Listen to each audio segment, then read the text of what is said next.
Hello everyone, welcome to EduTap. In today's session we are going to start with the module C of PPB. तो इस series में हमारे 25 lectures हैं जिसमें हम PPB का पूरा कंपोनेंट कवर करेंगे with MCQs. So Monday to Saturday we have the lectures and on Sunday we have a revision session. तो अभी तक 3 रिवीजन सेशन हो चुके हैं जो आप चैनल पे जाके प्लेलिस्ट में देख सकते हैं. सेम ऐसी सीरीज AFM और INFS के लिए भी अवेलेबल है. So if you like the content please go ahead and subscribe to the channel. So let's start with essentials of bank computerization. तो पहले जो बैंकिंग सिस्टम था आप जानते हैं कि कंप्यूटर्स नहीं थे. ऑब्वियसली कंप्यूटर्स आने शुरू हुए हैं 1980s में बैंकिंग सिस्टम के अंदर. उससे पहले क्या था, सब कुछ मैनुअल था. तो फिर एक ब्रांच का दूसरे ब्रांच के साथ कनेक्टिविटी भी काफ़ी लो था. लेकिन अब हमारे पास बैंक कंप्यूटराइजेशन है. लेकिन ये प्रोसेस स्टार्ट कब हुआ है?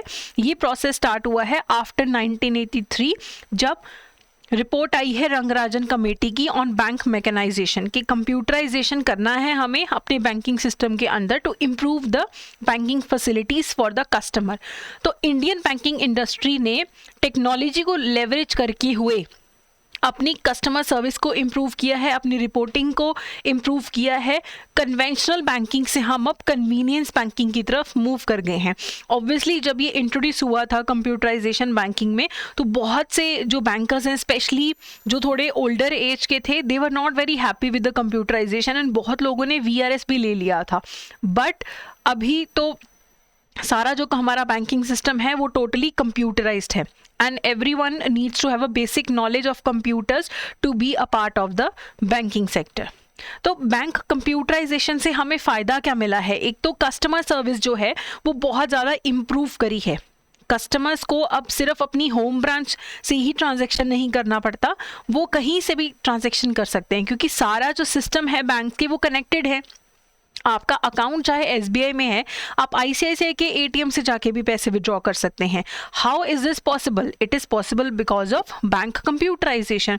जो हमारा बेसिक डेटा मेंटेन करना है, जो इंटरनल जो प्रोसेसेस हैं बैंकिंग के वो भी करने बहुत ज़्यादा आसान हो गए. हाउस कीपिंग करना आसान हो गया है कि जो इंटरनल हमारे सिस्टम्स हैं आपस में जो कम्युनिकेशन है, रिपोर्ट्स को इधर से उधर करना, it's very easy now. Decision लेने के लिए डेटा बहुत ईजिली अवेलेबल है. आप जान सकते हैं कि कौन सा प्रोडक्ट आपका बैंक का कैसा परफॉर्म कर रहा है, क्या हमारे प्रॉफिट्स हैं. जब भी कोई हमारा रेट ऑफ इंटरेस्ट चेंज होता है तो उसे लागू करना काफ़ी ज़्यादा इजी हो गया है. तो चाहे आपके रीजनल ब्रांचेस हैं, आपके जो मेन ब्रांचेस हैं हेड ऑफिस के साथ, जो कम्युनिकेशन है वो बहुत ज़्यादा ईजी हो गया है. डाटा सबमिट करना, डाटा रिट्रीव करना बहुत ज़्यादा ईजी हो गया है. रिपोर्ट्स जनरेट करना, सब कुछ काफ़ी ईजी हो गया है. कैलकुलेशंस खुद से हाथ से नहीं करनी पड़ रही हैं.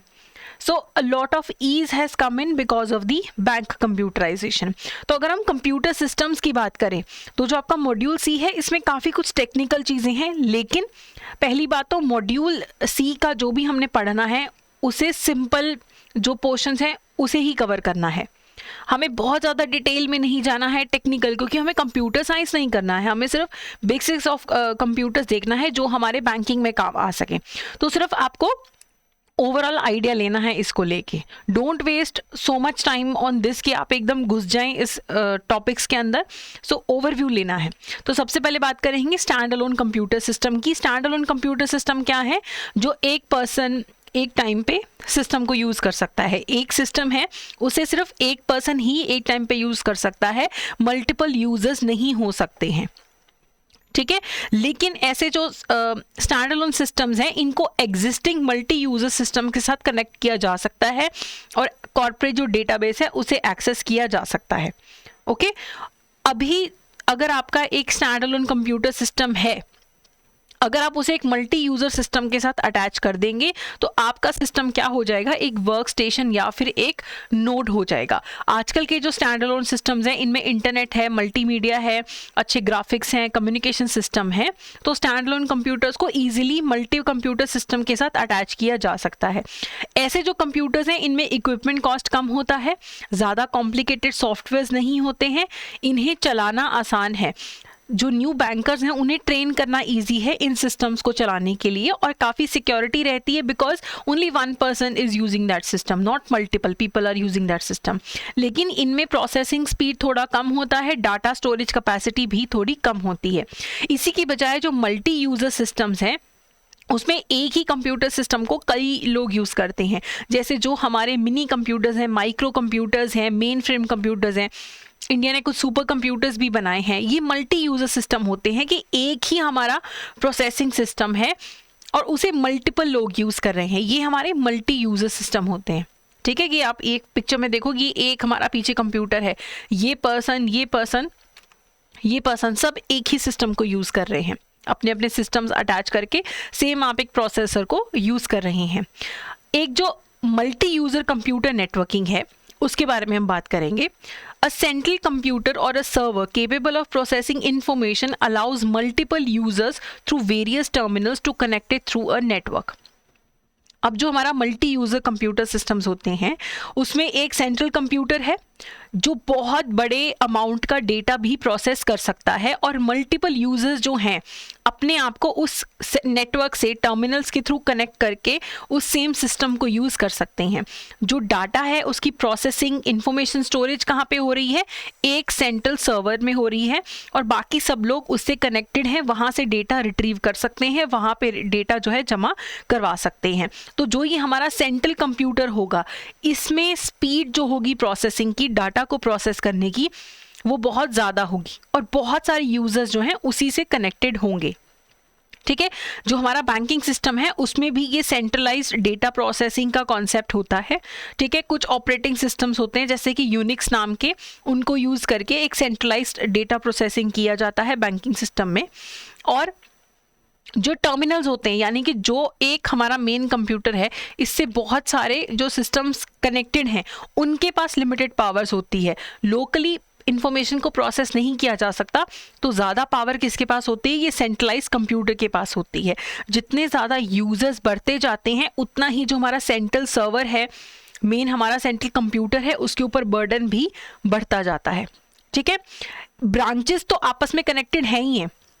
बैंक्स में क्या होता है कि एक कोई उनका मेन सर्वर होगा बैंक का और उसके साथ सारे ब्रांचेस सब कुछ कनेक्टेड है। इवन अब तो ब्रांचेस के अलावा एटीएम्स जो हैं, मोबाइल ऐप्स हैं, इंटरनेट बैंकिंग के थ्रू सब कुछ बैंकिंग का जो है कनेक्टेड है आपस में। एक कस्टमर जो है उसने एक अकाउंट खोला, ठीक है, मान लो उसने करोल बाग दिल्ली की ब्रांच में जाके अपना अकाउंट ओपन किया, लेकिन अब ये डेटा कहाँ पे चला जाएगा, बैंक के सेंट्रल कंप्यूटर के पास, और ये डेटा अब सबको अवेलेबल होगा जो भी इस सेंट्रल बैंक जो सेंट्रल कंप्यूटर है इसके साथ कनेक्टेड हैं।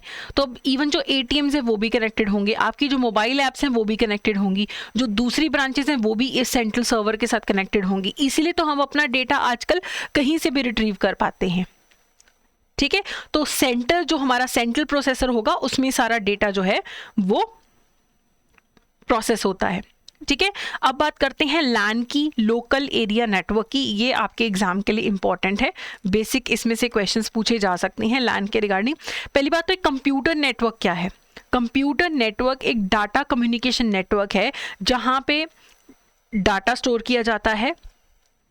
ठीक है, तो a computer network is a data communication network mean use to share data, hardware and software resources and improve the flow of information within an organization or beyond। तो एक computer network की वजह से data share हो सकता है, hardware software share हो सकते हैं, और जो फ्लो ऑफ इंफॉर्मेशन है उसे भी इम्प्रूव किया जा सकता है, शेयरिंग को ईजी बनाया जा सकता है। तो ऐसा कंप्यूटर नेटवर्क जो हमारे कंप्यूटर्स को, हमारे नेटवर्क डिवाइसेस को, पेरिफेरल्स को एक लोकल एरिया के अंदर कनेक्ट करे, जैसे कि एक बिल्डिंग है उसके अंदर जितने भी कंप्यूटर्स हैं उन्हें कनेक्ट करने के लिए क्या यूज़ कर सकते हैं, लैन यूज़ कर सकते हैं। लोकल एरिया नेटवर्क के अंदर आप एक डाटा कम्युनिकेशन नेटवर्क इस्टेब्लिश कर सकते हो एक लोकल एरिया के अंदर। मान लो एक हमारा ये ऑफिस है, हमारे ऑफिस के मान लीजिए 2 फ्लोर्स हैं, तो इन 2 फ्लोर्स के अंदर हमें अगर एक कंप्यूटर नेटवर्क इस्टेब्लिश करना है तो हम लैन यूज़ करेंगे, लोकल एरिया नेटवर्क यूज़ करेंगे। ठीक है। कंप्यूटर्स और जितने भी इक्विपमेंट है, इवन प्रिंटर्स वगैरह भी अटैच्ड होते हैं ना, कि मैं यहाँ पे आपके सामने अभी एक नेटवर्क लेके, एक कंप्यूटर सिस्टम लेके बैठी हूँ, मैं यहाँ से एक बटन प्रेस करूँगी और जो मेरी फाइल है वो प्रिंट हो जाएगी, प्रिंटर जो कि दूसरे कमरे में पड़ा है। तो ये सब कुछ कैसे कनेक्टेड है, ये लैन के थ्रू कनेक्टेड है, ठीक है। तो जो अलग अलग सिस्टम्स हैं जो कनेक्टेड है मेन नेटवर्क से, उनको क्या बोलेंगे, नोड्स बोलेंगे। जो अलग अलग इंडिपेंडेंट सिस्टम्स हैं उन्हें नोड बोला जाता है। और लैन का जो नेटवर्क है ये 100 मीटर से ज़्यादा एक्सटेंड नहीं करता है। कैट 5e केबल्स यूज़ की जाती हैं लैन नेटवर्क को इस्टेब्लिश करने के लिए। एक हमारे पास सेंट्रल नोड होगा जिसे सर्वर बोला जाएगा, और एक सेंट्रल नोड होगा, इससे अलग अलग जो है नेट सिस्टम्स कनेक्टेड होंगे, इनको सबको नोड्स बोला जाएगा। ये क्या है, सेंट्रल सर्वर होगा, इससे सब कनेक्टेड होंगे। तो एक तरीके से नेटवर्क इस्टेब्लिश हो जाएगा जिससे हम डाटा कम्युनिकेट कर सकते हैं। बहुत ही छोटे एरिया के अंदर होता है जो लैन होता है। तो क्लाइंट नोड्स जो हैं वो रिक्वेस्ट करते हैं सर्वर को और उनसे फिर नेसेसरी सर्विसेज लेते हैं। A LAN distinguishably uses network adapters that employ special techniques to share common medium between the connected nodes. तो लाइट वेव्स को यूज़ करके, रेडियो सिग्नल्स को यूज़ करके, केबल्स को यूज़ करके ये नेटवर्क को इस्टेब्लिश किया जाता है। उससे क्या होता है, सब लोग जो एक ऑफिस के हैं वहाँ पे एक ही लैन इस्टेब्लिश्ड है, एक ही लैन है और ये सब आपस में कनेक्टेड है। तो ये सब अपना डेटा, अपने रिसोर्सेज को पूल कर सकते हैं और शेयर्ड बेसिस पे यूज़ कर सकते हैं, ठीक है। तो जैसे ऑफिस के अंदर जो इंटरनेट कनेक्टिविटी होती है, लैन यूज़ किया जाता है, ठीक है। फिर बात करते हैं नेटवर्क टोपोलॉजी की। नेटवर्क टोपोलॉजी आपको बताती है कि फिजिकल और लॉजिकल अरेंजमेंट कैसा होगा नोड्स का और कनेक्शंस का नेटवर्क में। अभी हमने लैन में क्या देखा कि एक हमारे पास एक सेंट्रल सर्वर है, एक सेंट्रल नेटवर्क है जिससे कि सारे नोड्स कनेक्टेड हैं। अब ये नोड्स कैसे कनेक्ट होंगे, इनका फिजिकली और लॉजिकली अरेंजमेंट कैसा होगा, वो कैसे होता है, नेटवर्क टोपोलॉजी के थ्रू। ये बहुत इंपॉर्टेंट टॉपिक है, इसमें जो टाइप्स ऑफ टोपोलॉजी हैं उनमें से क्वेश्चन आएगा ही आएगा। 99% चांसेस है कि इनमें से क्वेश्चन आएगा ही आएगा। अब ये जो नोड है इसमें डिवाइसेस होते हैं, ठीक है, अलग अलग डिवाइसेस होते हैं जैसे कि स्विच, राउटर्स, सॉफ्टवेयर। ये हम आगे जाके देखेंगे कि राउटर्स, स्विचेस वगैरह क्या होते हैं, ठीक है। तो दो टाइप के लैन डिज़ाइंस होते हैं। There are basically two basic forms of LAN designs जिससे कि इंफॉर्मेशन को ट्रांसमिट किया जाता है। सेंट्रलाइज कंट्रोल होता है, डिस्ट्रीब्यूटेड कंट्रोल होता है। तो लैन में बेसिकली होता क्या है, डाटा ट्रांसफ़र किया जाता है, ठीक है, नेटवर्क्स के अंदर पैकेट स्विचिंग के थ्रू। डाटा जब एक मैसेज भेजना, एक डाटा यूज़र जो है वो एक मैसेज भेजना चाहता है यहाँ से वहाँ, तो उसका जो मैसेज होगा ना, पहले वो छोटे छोटे पार्ट्स में डिवाइड किया जाता है जिसे बोलते हैं पैकेट्स। अब ये जो पैकेट्स है इनके अंदर डेटा होता है और हर पैकेट के साथ अटैच्ड होता है कि इस पैकेट को किस डेस्टिनेशन पे भेजना है, ठीक है। तो पैकेट्स में मैंने अगर आपको कोई मैसेज सेंड करना है नेटवर्क के थ्रू, जो मेरा पहले मैसेज होगा उसे छोटे छोटे पैकेट्स में डिवाइड किया जाएगा और ये पैकेट जो है फिर जाके आपके पास पहुंच के असेंबल होके फिर से एक मैसेज बनेगा। लेकिन ये पूरा नेटवर्क का लेआउट कैसे होगा, नोड्स कहाँ पे होंगे, कैसे कनेक्टिविटी होगी, वो नेटवर्क टोपोलॉजी के थ्रू पता लगता है। तो स्टार टोपोलॉजी जो है इसके अंदर क्या होता है, जितने भी नोड्स हैं वो एक सेंट्रल हब या सेंट्रल राउटर के साथ कनेक्टेड होते हैं, ठीक है। तो मान लो ये नोड 1, नोड 2, नोड 3, नोड 4, यहाँ पे सारे किसके साथ कनेक्टेड हैं, एक सेंट्रल हब के साथ, इसके साथ कनेक्टेड हैं।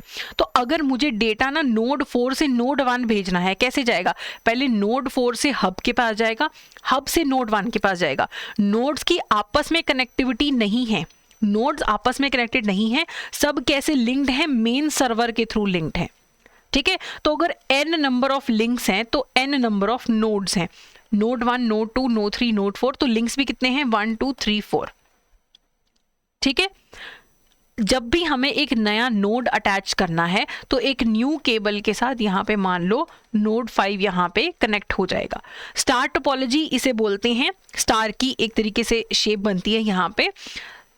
जो ऑफिसेज में लैन होते हैं हमारे, जहाँ पे सारे कंप्यूटर्स एक सेंट्रल हब के साथ कनेक्टेड हैं, या जहाँ पे वायरलेस नेटवर्क भी हैं, where all the devices are connected to a wireless access point, ऐसे में स्टार टोपोलॉजी यूज होती है, ठीक है, पहले डाटा यहाँ से यहाँ जाएगा, फिर हब से नोड 1 पे जाएगा, नोड 2 से नोड 3 भेजना है, पहले हब के पास जाएगा, फिर नोड 3 के पास जाएगा। ऐसे टाइप का जो हमारा नेटवर्क का लेआउट होता है इसे स्टार टोपोलॉजी बोला जाता है। ठीक है, डायरेक्टली वो आपस में कम्युनिकेट नहीं कर सकते हैं, सब कुछ हब के थ्रू जाता है। इसे सेटअप करना काफ़ी ज़्यादा इजी होता है। अगर एक नोड में कुछ फेलियर भी हो जाए, एक लिंक में फेलियर भी हो जाए, तो बाकियों को फ़र्क नहीं पड़ रहा है, क्योंकि ऐसे है ना, ये सेंटर में है, ये बाकी अलग अलग हैं। अगर ये वाला फेल हो भी जाता है तो इन पे कोई फ़र्क नहीं पड़ेगा। ठीक है, और यहाँ पे फॉल्ट को आइडेंटिफाई करना भी इजी है और उसे आइसोलेट करना भी इजी है। ये काफ़ी कॉस्ट इफेक्टिव है, क्योंकि इन कनेक्टिविटी लाने के लिए जो केबल्स यूज़ होती हैं, को एक्सियल केबल्स यूज़ होती हैं, वो काफ़ी इनएक्सपेंसिव होती हैं। लेकिन इसका ड्रॉबैक कहाँ पे है? जो हब है ना, उस पर पूरा सिस्टम डिपेंड करता है। अगर ये हब में प्रॉब्लम आ जाए ना, तो पूरा सिस्टम क्रैश हो जाएगा। तो इस सिंगल जो हब की परफॉर्मेंस बहुत ज़्यादा इंपॉर्टेंट है, और इसकी जब इनिशियल इंस्टॉलेशन होती है वो काफ़ी ज़्यादा एक्सपेंसिव रहती है। फिर आती है मैश टोपोलॉजी। मैश टोपोलॉजी में हर डिवाइस हर दूसरे डिवाइस के साथ कनेक्टेड है। इसमें आप देखो ना, कोई भी एक हब नहीं है जिससे कनेक्टेड है, सब आपस में एक दूसरे से कनेक्टेड है। ये इससे भी कनेक्टेड है, ये इससे भी कनेक्टेड है, ये इससे भी कनेक्टेड है, और इससे भी कनेक्टेड है। Every device is connected to other device through a particular channel. अब इसका फायदा क्या है? कम्युनिकेशन बहुत फास्ट है। पिछले में क्या होता था, स्टार वाले में पहले हब के पास जाएगा, फिर हब से नोड्स में जाएगा। यहाँ पे तो सारे नोड्स आपस में ही कनेक्टेड हैं, इसलिए कम्युनिकेशन बहुत फास्ट होगा, काफ़ी रोबस्ट होगा, फॉल्ट को डायग्नोस करना भी काफ़ी ज़्यादा ईजी रहता है, और सिक्योरिटी और प्राइवेसी भी रहती है, क्योंकि मल्टीपल चैनल से नहीं जा रहा। मुझे मैसेज भेजना है, मैं डायरेक्टली इसको भेज सकती हूँ, ऐसे रूट होके नहीं जा रहा है। ठीक है, लेकिन इसका ड्रॉबैक क्या है? यहाँ पे इंस्टॉलेशन डिफिकल्ट है। क्यों? अगर मेरे को यहाँ पे एक और नोड को इस्टेब्लिश करना है, मुझे इससे कनेक्ट करना है, इससे भी करना है, इससे भी करना है, ऐसे भी कनेक्ट करना है, तो नया इंस्टॉलेशन या कॉन्फ़िगरेशन बहुत ज़्यादा इसका डिफ़िकल्ट होता है। इसकी कॉस्ट ऑफ मेंटेनेंस हाई होती है, और इसमें बल्क वायरिंग की ज़रूरत है। तो ये तभी सूटेबल है जब limited number of devices connect करने हैं ना। अगर आपने 5, 6, 7 बहुत ज़्यादा होंगे, तो फिर केबल्स का सिस्टम बहुत ज़्यादा कॉम्प्लिकेटेड होगा, वहाँ पे मैश टोपोलॉजी फिर काम नहीं करेगी। ठीक है, common example of mesh topology is the internet backbone, where various internet service providers are connected to each other via dedicated channels. तो इंटरनेट का जो बैकबोन है, मल्टीपल इंटरनेट प्रोवाइडर्स जो हैं उन्हें कनेक्ट करने के लिए मैश टोपोलॉजी यूज़ की जाती है। मिलिट्री कम्युनिकेशन सिस्टम में, एयरक्राफ्ट नेविगेशन सिस्टम्स के अंदर मैश टोपोलॉजी यूज़ की जाती है।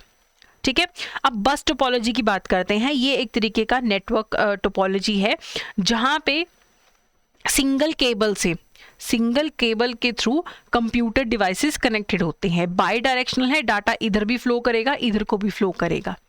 मल्टीपल पॉइंट्स ऑफ कनेक्शन है, यहाँ पे एक पॉइंट ऑफ कनेक्शन है, यहाँ पॉइंट ऑफ कनेक्शन है, यहाँ पे पॉइंट ऑफ कनेक्शन है। ठीक है, अगर ये बैकबोन इसकी यहाँ क्रैश हो जाती है तो फिर पूरा सिस्टम भी क्रैश हो जाता है। लेकिन अगर एक नेटवर्क स्टेशन फेल हो तो बाकियों को फ़र्क नहीं पड़ता। अगर ये फेल हो जाए तो इनकी कम्युनिकेशन में तो कोई फ़र्क नहीं है ना। अगर ये सिस्टम फेल हो गया तो इनकी कम्युनिकेशन में कोई भी फ़र्क नहीं पड़ता है।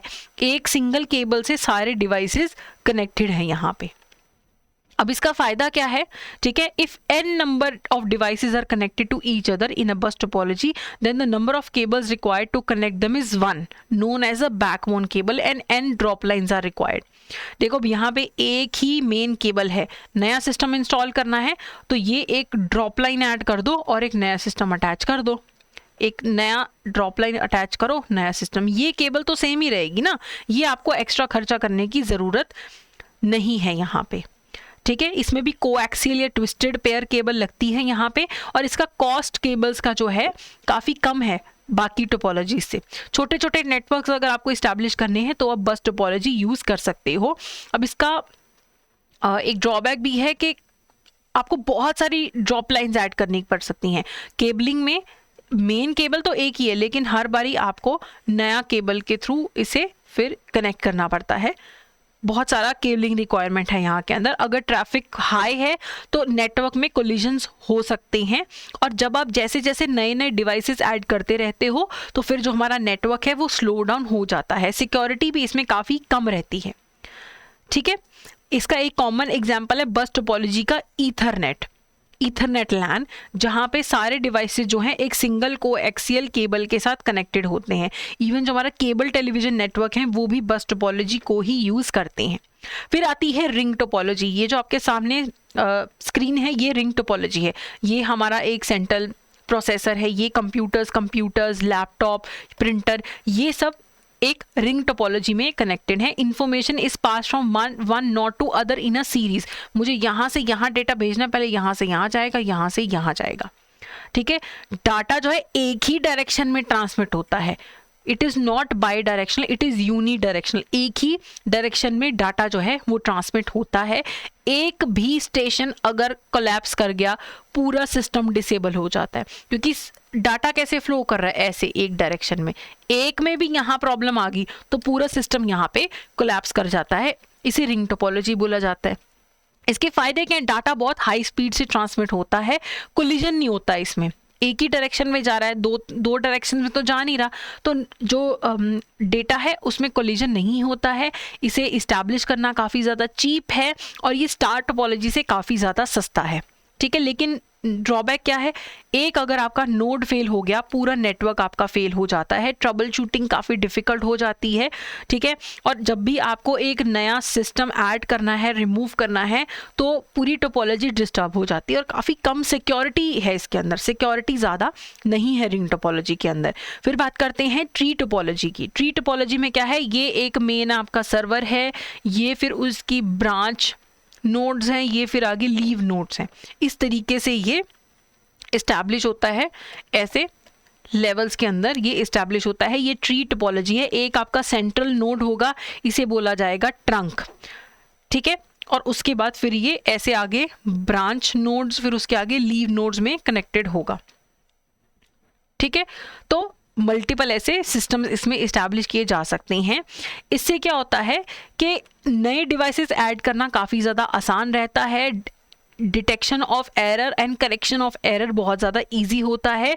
ज़्यादा डिवाइसेस आप अटैच कर सकते हो सिंगल सेंट्रल हब से, ठीक है। अब आपने सिस्टम में कुछ नया ऐड करना है, आप इसी की एक और लीव हब नोड निकाल दो, यहाँ कनेक्ट कर दो। यहाँ से कनेक्ट करने की ज़रूरत नहीं है, इसमें और आगे ऐसे कनेक्शन कर दो, इसमें और आगे ऐसे कनेक्शन कर दो।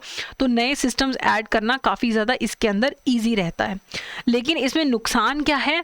सेंट्रल हब फेल तो सब कुछ फेल। इसको इस्टेब्लिश करने का कॉस्ट भी बहुत ज़्यादा है और नया डिवाइसेस ऐड करते हुए रिकन्फिग्रेशन करना मुश्किल हो जाता है। इस नए सिस्टम्स को ऐड करना में कन्फिग्रेशन करना डिफिकल्ट हो जाता है, कौन किससे कनेक्टेड है, ये सब प्रॉब्लम्स आ जाते हैं।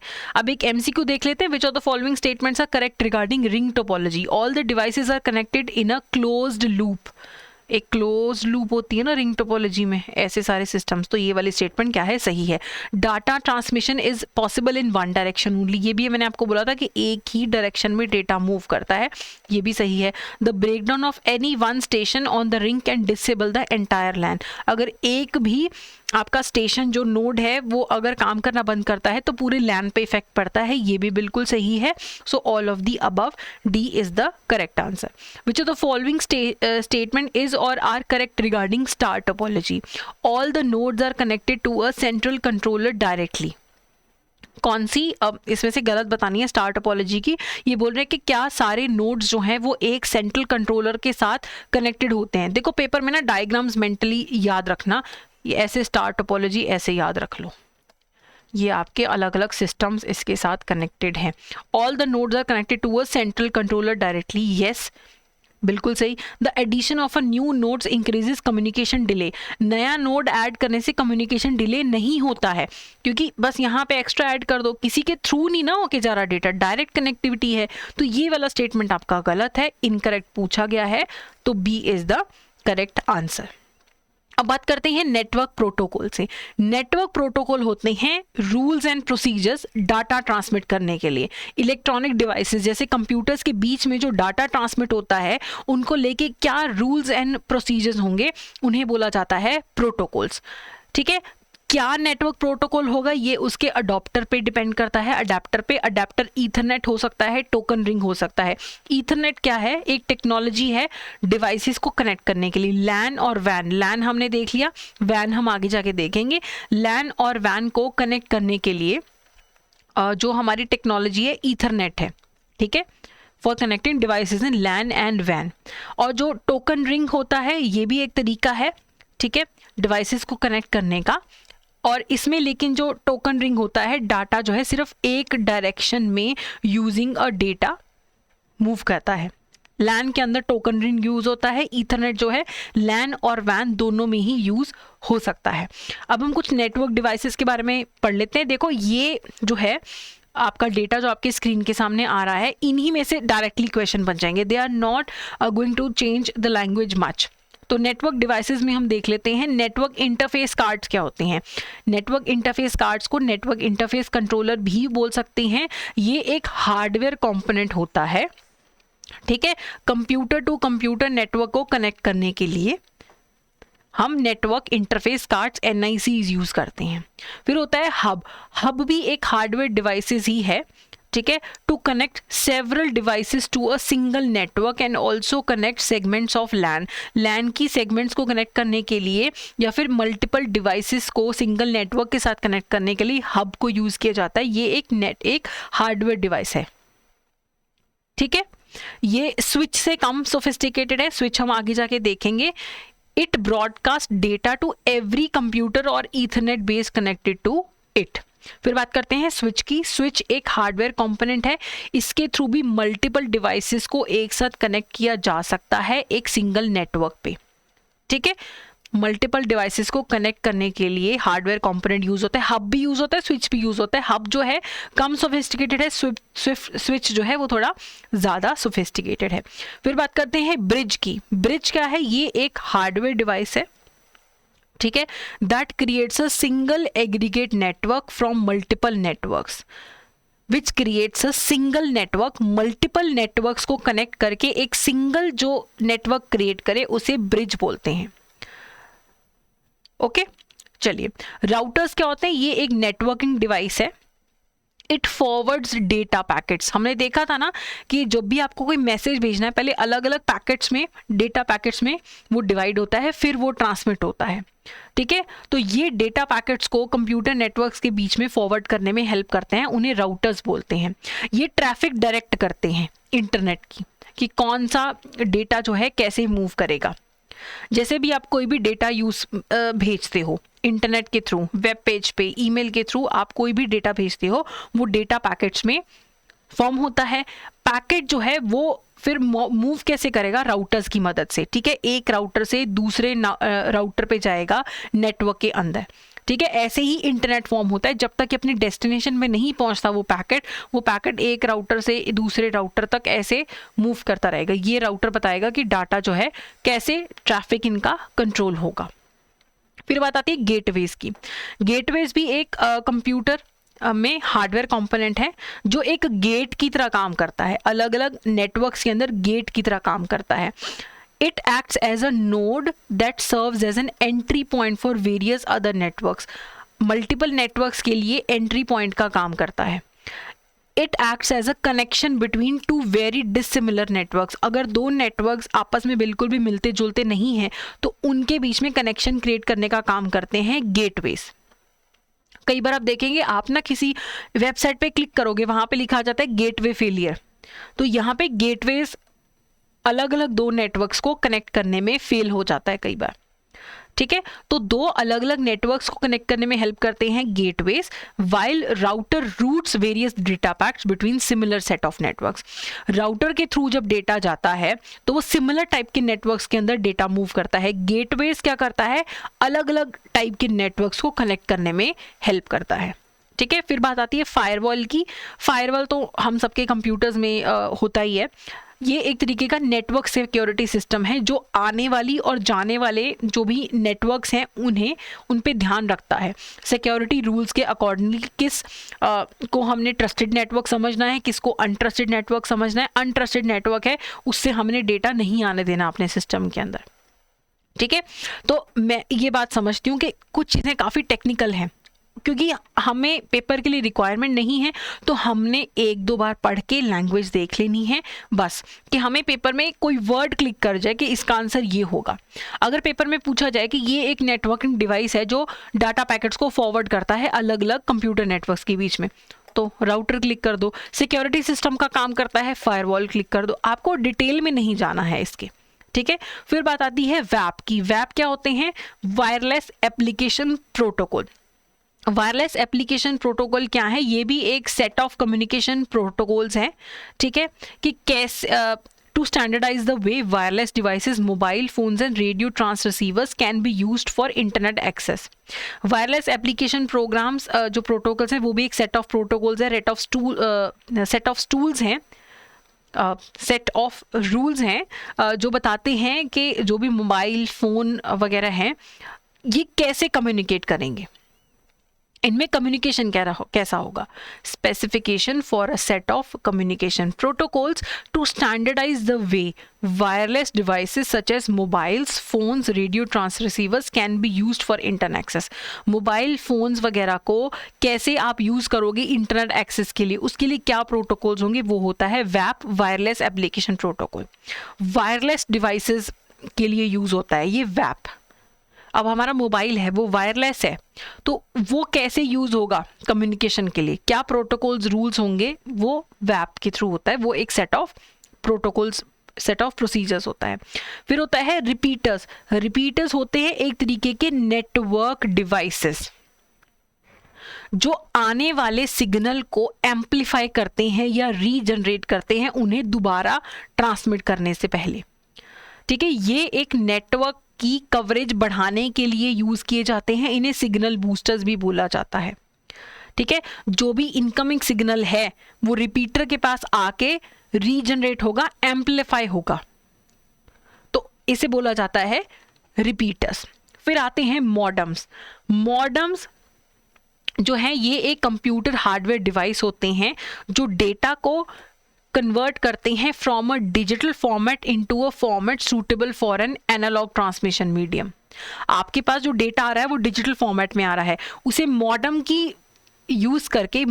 यूज़ करके हम उसे एक सूटेबल फॉर्मेट में कन्वर्ट करते हैं for an analog transmission medium, जैसे कि टेलीफोन या फिर रेडियो। मॉडम के थ्रू डेटा आके उस फॉर्म में आता है जो कि टेलीफोन और रेडियो वगैरह यूज़ कर सके। Digital to suitable medium for an analog transmission medium, उसे बोला जाता है मॉडम, ओके। फिर आता है मल्टीप्लेक्सर। मल्टीप्लेक्स को MUX भी बोलते हैं। ये क्या करता है? इट सेंड्स डिजिटल और analog signals at higher speed, ठीक है, on a single line in one shared device. It recovers the separate signals at the receiving end. The multiplexers boosts or amplifies the information that later transferred over network within a particular bandwidth and time. चलिए अगला है network operating system. Network operating system क्या होता है? इसका function क्या है? It is to set up some computers as host और servers and some computers as clients to these host. Network operating system क्या करेगा? ये कुछ कंप्यूटर्स को सेटअप करेगा as host and servers and some computers will be client of those host. जो server है वो मैनेज करेगा कि printer sharing, file sharing, communication links कैसे होगा क्लाइंट्स के बीच में, वो सारा कुछ कौन मैनेज करेगा? जो मेन सर्वर होगा, ठीक है। जो ये सर्विसेज हैं ये सिंगल सर्वर के थ्रू भी हो सकती हैं, मल्टीपल सर्वर्स के थ्रू भी हो सकती हैं। A network operating system software can run over a standard network. फिर है wide area network. Wide area network जो पहले हमने लैन पढ़ा था, लैन जो था वो लिमिटेड एरिया में कंप्यूटर डिवाइसेस को कनेक्ट कर सकता है। वाइड एरिया नेटवर्क जो है वो बहुत ही बड़े जोग्राफिकल एरिया के अंदर आपके कंप्यूटर नेटवर्क्स को कनेक्ट कर सकता है, लेकिन इसकी स्पीड जो है ट्रांसमिशन ऑफ डेटा है वो स्लोअर रेट पे होता है लैन पे, क्योंकि लैन को एक बहुत छोटा एरिया कवर करना होता है, वैन जो है बहुत बड़ा एरिया कवर करता है। तो ये क्या है हमारे पास छोटे कितने के ये लैन्स हैं, इन्हें एक जो सेंट्रल नेटवर्क के थ्रू कनेक्ट हो रही है ये फिर वैन है हमारे पास। लैन छोटे एरिया के लिए होता है, वैन जो है वाइड एरिया नेटवर्क बड़े एरियाज के लिए होता है। तो मल्टीपल लैन्स के साथ बनता है एक वैन। फिर आता है यूपीएस। यूपीएस क्या होता है? Uninterrupted power systems. इससे क्या होता है कि आपका नेटवर्क सिस्टम चलता रहता है, पीछे से ब्लैकआउट हो जाए, कभी पावर बढ़ जाए कभी पावर कम हो जाए, लेकिन आपका कंप्यूटर प्रॉपरली फंक्शन करता है, तो उसके लिए हम यूपीएस यूज़ करते हैं। उसके लिए हम क्या यूज़ करते हैं? यूपीएस यूज़ करते हैं। तो ऑफलाइन यूपीएस भी हो सकता है, ऑनलाइन यूपीएस भी हो सकता है, कि पावर सप्लाई में ऊंच नीच कुछ भी होता रहे, आपका डेटा लॉस नहीं होता है। ठीक है, चलिए एक क्वेश्चन देखते हैं। Businesses with many international branch offices use a dash to connect office networks together. एक बिजनेस है, उसकी कितनी सारी इंटरनेशनल ब्रांच ऑफिसेज हैं, उसे कनेक्ट के लिए वो क्या यूज करेगा, वैन, लैन, मैन या फिर आईपी।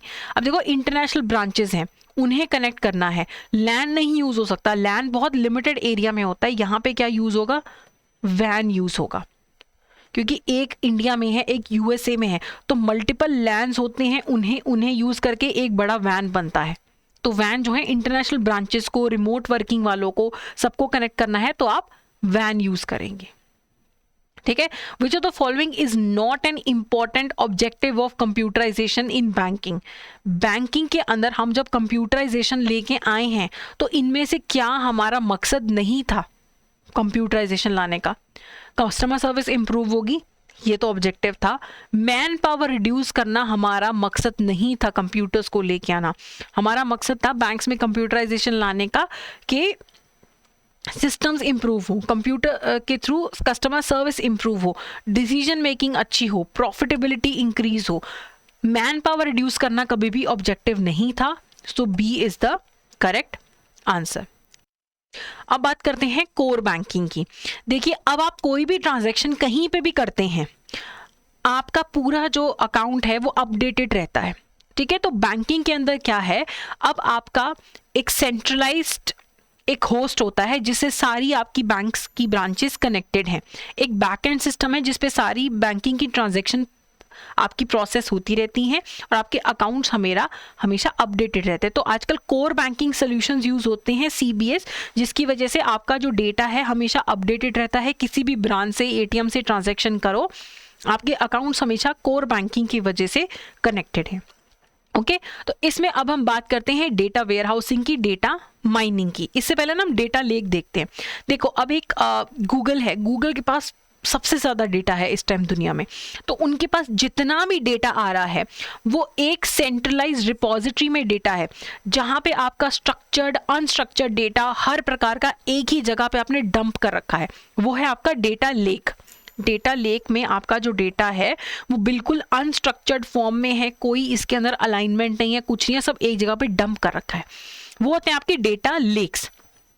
डेटा लेक्स में से अगर हम डेटा थोड़ा बहुत उसका स्ट्रक्चरिंग करके, थोड़ी बहुत प्रोसेसिंग करके जब उसे हम प्रॉपरली स्टोर करते हैं, तब हम क्रिएट करते हैं data warehouse.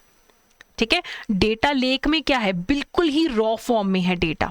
Data ware house में क्या है, जो डेटा है उसे कुछ हद तक प्रोसेस कर दिया गया है, स्ट्रक्चर्ड कर दिया गया है। ठीक है, लेकिन जब हम इस डेटा में से, डेटा वेयर हाउस में से एक पर्टिकुलर हमें एक लाइन का डेटा निकालना है, हमें सिर्फ एक सेल्स का डेटा चाहिए, तो हम डेटा वेयर हाउस में से डेटा निकालेंगे और सेल्स का डेटा अलग से बना के डाटा मार्ट एस्टैब्लिश करेंगे। हमें सिर्फ फाइनेंस का डेटा चाहिए, हम डेटा वेयर हाउस में से निकाल के डेटा जो थोड़ा बहुत प्रोसेस्ड है, सिर्फ फाइनेंस का अलग से डेटा स्टोर करेंगे डाटा मार्ट ऑफ फाइनेंस के अंदर।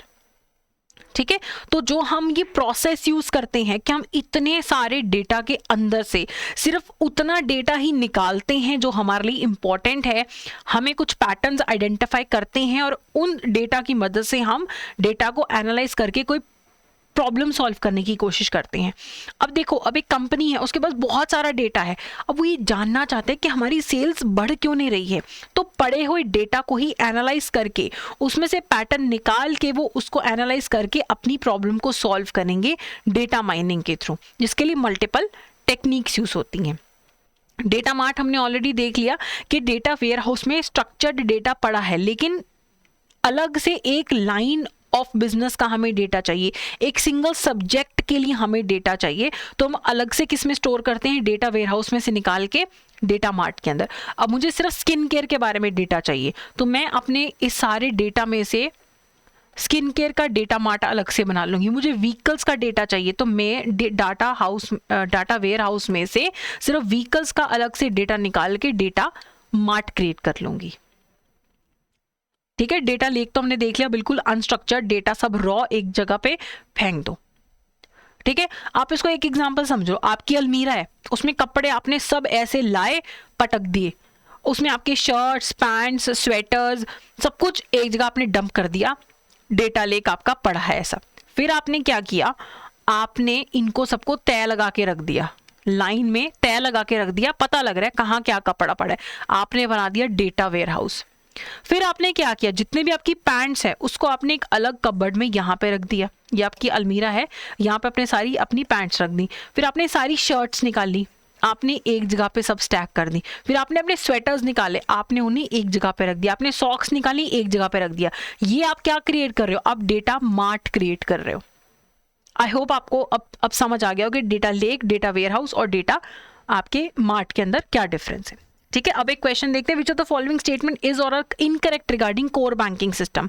कोर बैंकिंग सिस्टम में मैंने बताया ना कि सारा जो आपकी सिस्टम है आजकल पीछे से कनेक्टेड है बैंक्स के। Okay, branches are interconnected only to share customer data among them. क्या हम ब्रांचेस को सिर्फ कस्टमर डेटा शेयर करने के लिए ही बनाते हैं? ब्रांचेस को हम सिर्फ इसीलिए कनेक्ट कर रहे हैं कि कस्टमर डेटा शेयर हो सके? नहीं, आपस में बैंक्स में भी कुछ रिपोर्ट्स आप इधर से उधर जाती हैं, एम्प्लॉय परफॉर्मेंस आपको चेक करनी है, हर तरीके की आपको अगर आपको डेटा इधर से उधर करना है, शेयरिंग करनी है, कनेक्टिंग करनी है, तो आप कोर बैंकिंग यूज़ करते हो, सिर्फ कस्टमर डेटा ही थोड़ा ना शेयर करते हो। तो ये गलत है, हमें इनकरेक्ट ही पूछा है यहाँ पे। Customers need not necessary transact only from the home branch. Core banking system आने की वजह से अब हम कहीं से भी ट्रांजैक्शन कर सकते हैं, सिर्फ होम ब्रांच पे जाने की ज़रूरत नहीं होती है। तो ये वाला स्टेटमेंट बिल्कुल सही है। Data of customer is lost when his home branch is down. ऐसा कुछ नहीं है, अगर मैंने अपना अकाउंट करोल बाग से खोला था, करोल बाग का डाउन है इस टाइम पे सर्वर, इसका मतलब ये थोड़ा ना कि मेरा सारा डेटा चला गया, क्योंकि डेटा तो अब एक सेंट्रल रिपोजिटरी में जाके, सेंट्रल एक जगह पे जाके सेव्ड है, जहां से वो डेटा हर जगह शेयर हो जाता है। तो ऐसा कुछ नहीं है कि होम ब्रांच डाउन है तो मेरा डाटा चला गया, ये भी गलत है। तो 1 और 3 यहाँ पे इनकरेक्ट है, तो C is the correct answer. ठीक है, अब हम बात करेंगे operational aspects of CBS environment की। Core banking solutions, core banking solutions जो अभी हमने थोड़ा सा इसके बारे में देख भी लिया। कोर बैंकिंग सॉल्यूशंस में क्या होता है कि कम्युनिकेशन टेक्नोलॉजी और इंफॉर्मेशन टेक्नोलॉजी को यूज करते हैं बैंक की नीड्स को पूरा करने के लिए। कम्युनिकेशन टेक्नोलॉजी में क्या है कि कंप्यूटर्स आपस में कैसे कनेक्टेड होंगे, लोग आपस में कैसे कनेक्टेड होंगे। इंफॉर्मेशन टेक्नोलॉजी क्या है, हाउ कंप्यूटर नेटवर्क्स वर्क, ये हम देखते हैं आईटी के अंदर कि कंप्यूटर काम कैसे करता है, उन्हें कनेक्ट कैसे करना है, वो कम्युनिकेशन टेक्नोलॉजी से यूज होता है। तो इन दोनों को यूज करके बनते हैं कोर बैंकिंग सॉल्यूशंस। तो कोर बैंकिंग सॉल्यूशन में क्या होता है, एक आप कंपनी के पास जाते हो कि हमारा ये बैंक है, हमें इसमें कोर बैंकिंग सॉल्यूशंस लेके आना है, सब कुछ कनेक्टेड होना चाहिए। हम गए इन्फोसिस के पास, इन्फोसिस ने कोर बैंकिंग सॉफ्टवेयर बनाया है फिनेकल, टीसीएस ने बनाया है बेंसीएस और एकल ने बनाया है फ्लेक्स क्यूब। इन्होंने अपने अपने अलग अलग कोर बैंकिंग सॉफ्टवेयर बनाए हैं, लेकिन बैंक्स अपनी नीड के हिसाब से इन कंपनीज को बोलते हैं, सॉफ्टवेयर वालों को हमारे लिए तुम एक क्लाइंट के लिए सॉफ्टवेयर बना दो। तो सॉफ्टवेयर जो होगा, जैसे इन्फोसिस ने बनाया सॉफ्टवेयर, वो बैंक की अलग अलग ब्रांचेज में जाके इंस्टॉल कर दिया जाएगा, जिससे क्या होगा कि सारी ब्रांचेस एक सेंट्रल सर्वर के साथ कनेक्ट हो जाएंगी। तो डाटा जैसे ही इस ब्रांच ने कुछ भी डेटा भरा, वो सेंट्रल सर्वर में भी अपलोड हो गया, अपडेट हो गया। इस ब्रांच का डेटा अगर इस ब्रांच को चाहिए, कहाँ से रिट्रीव कर लेगा, वो सेंट्रल रिपोजिटरी से, एक सेंट्रल हब से रिट्रीव कर लेगा। ये कोर बैंकिंग सॉल्यूशंस की वजह से होता है। ठीक है, कि आपने कम्युनिकेशन टेक्नोलॉजी यूज करके, इंफॉर्मेशन टेक्नोलॉजी यूज करके ऐसे सॉफ्टवेयर्स बना लिए, कोर बैंकिंग सॉल्यूशंस आपने बना ली हैं। अब कोर बैंकिंग सॉल्यूशन होने का फायदा क्या है, आपको कस्टमर के अकाउंट मैनेज करने हैं, आपको ऑफिस के अकाउंट मैनेज करने हैं, कौन कितने लोन ले रहा है, कितने लोन्स की एप्लीकेशन आ गई, कहाँ से पैसा कितना विड्रॉ हुआ, डिपॉजिट हुआ, किसी की ट्रांजैक्शंस की हिस्ट्री क्या है, आपको जो इंटरेस्ट वगैरह कैलकुलेट करने हैं किसी के डिपॉजिट पे, किस पे कितनी चार्ज करनी है फीस, सब कुछ सीबीएस के थ्रू परफॉर्म किया जा सकता है। आपके एनपीएस कितने हैं, आपके एसएमए अकाउंट्स कितने हैं, उन्हें मैनेज कैसे करना है, सब कुछ कैसे हो सकता है, सीबीएस के थ्रू हो सकता है। ठीक है, कस्टमर रिलेशनशिप्स कैसे मैनेज करनी है, आपके पेमेंट सिस्टम कैसे काम करेंगे, आपके एटीएम्स कैसे काम करेंगे, कियोस्क कैसे कनेक्ट होंगे। ठीक है, कैश डिस्पेंसर मशीन कैसे कनेक्ट होगी, ये सारा कुछ सीबीएस के थ्रू हो सकता है, क्योंकि ये सब कहाँ कनेक्टेड है, ये एक सेंट्रल एक सर्वर से कनेक्टेड है बिकॉज ऑफ सीबीएस। आपको बैलेंस शीट बनानी है, आपको प्रॉफिट एंड लॉस स्टेटमेंट बनानी है, सब कुछ सीबीएस के थ्रू परफॉर्म किया जा सकता है। तो जब भी एक बैंक सीबीएस यूज करता है, कोर बैंकिंग सोल्यूशन यूज करता है, उनके पास एक प्रॉपर आईटी पॉलिसी होनी चाहिए। उनको पता होना चाहिए डाटा कैसे प्रोसेस होगा, डाटा इंटरफेस क्या है, हमारे डाटा की सिक्योरिटी मेंटेन रहनी चाहिए, इंटेग्रिटी मेंटेन रहनी चाहिए। अगर आपके कोई भी सिस्टम्स डाउन होते हैं, इंटरनेट सर्वर डाउन होता है, तो आपके पास क्या प्लान है कंटिन्यूटी का, कि सर्वर डाउन होने पे भी आप कैसे बिजनेस कंटिन्यू कर सकते हैं। कोई डिजास्टर हो जाए, आपके कोर बैंकिंग सोल्यूशन में कुछ प्रॉब्लम हो जाए, कोई हैकिंग हो जाए, तो कैसे आप उससे रिकवर करेंगे।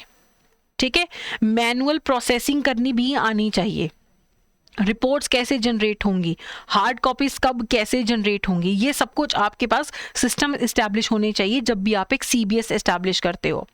ठीक है, जब कुछ एक्सेप्शनल होता है उसकी रिपोर्ट बनानी, आपके आईटी में क्या क्या इश्यूज आए, कोई फ्रॉड हुआ, कोई फेलियर हुआ, आपने उसको कैसे रिजॉल्व किया, नहीं रिजॉल्व किया, क्यों नहीं रिजॉल्व किया, कब कब आपके डेटा सिस्टम्स करप्ट हो रहे हैं, कब ब्रेकडाउन हो रहे हैं, हर चीज़ की आपको इशू की रिपोर्टिंग करनी पड़ती है।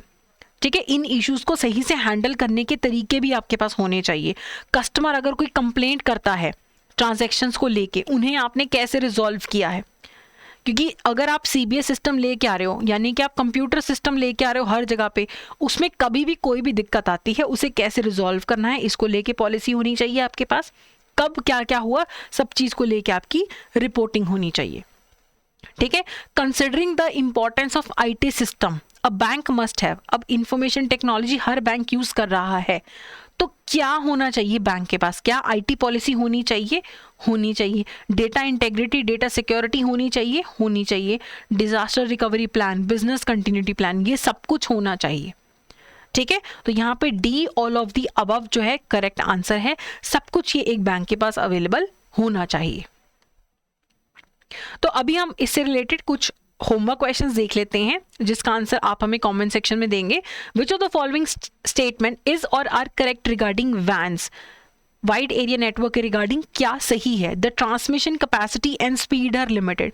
याद रखना, यहाँ पे लैन जो है वो ज़्यादा एरिया कवर नहीं करता है, वैन ज़्यादा एरिया कवर करता है। तो उस हिसाब से आप बताओ ट्रांसमिशन स्पीड और कनेक्टिविटी क्या डिफरेंस होगा। Data transfer rates are higher as compare to LAN. In the banking sector WANs are generally used to interconnect branches with the regional offices to head office. Head office को regional office से connect करने में भी लैन help करता है या van help करता है। ठीक है, लैन लिमिटेड एरिया के लिए यूज होता है, बस ये याद रख लेना। वैन बड़े एरियाज के लिए यूज होता है। तो इसमें आपको मुझे बताना है करेक्ट कौन सी स्टेटमेंट है। एक है dash is a simple form of data warehouse that is focused on a single subject or line of business such as sales, finance, marketing. मुझे सिर्फ सेल्स का डेटा चाहिए, सिर्फ फाइनेंस का, मार्केटिंग का, तो मैं क्या क्रिएट करके रखूंगी, data warehouse, data mine, data mart, data cart. तो इसका आंसर आप मुझे कमेंट सेक्शन में देंगे। तो ये था हमारा आज का सेशन। अगर आपको ये सेशन यूजफुल लगा है तो please go ahead and subscribe to the channel. Thank you so much.